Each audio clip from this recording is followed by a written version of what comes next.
Preso al volo un amico, un grande musicista, Enrico Smiderle, non si aspettava questa intervista, però lo vogliamo celebrare perché secondo noi è uno dei più grandi batteristi che abbiamo in Veneto sicuramente, ma forse in Italia. Grazie. Allora, sei reduce da qualche tournée? Beh, le ultime cose belle fatte, è finito un lungo percorso con l'Orchestra Nazionale di Jazz, abbiamo fatto un doppio disco che è uscito a marzo per l'etichetta Parco della Musica Records di Roma. Adesso si sta attuando un nuovo progetto, non so ancora se farò parte, però sono stato molto felice di aver condiviso 4 anni con loro.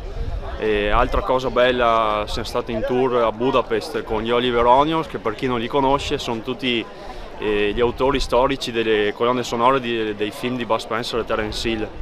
E poi altre cose, per il momento ci sono gruppi di Bologna di musica funk, jazz, che suoneremo in Italia, un po' in giro, anche all'estero qualcosina, e una big band di Modena che sono molto fiero, collaboriamo con artisti statunitensi e vari gruppi, vari personaggi stranieri insomma, che vengono in Italia e li ospitiamo per suonare con noi.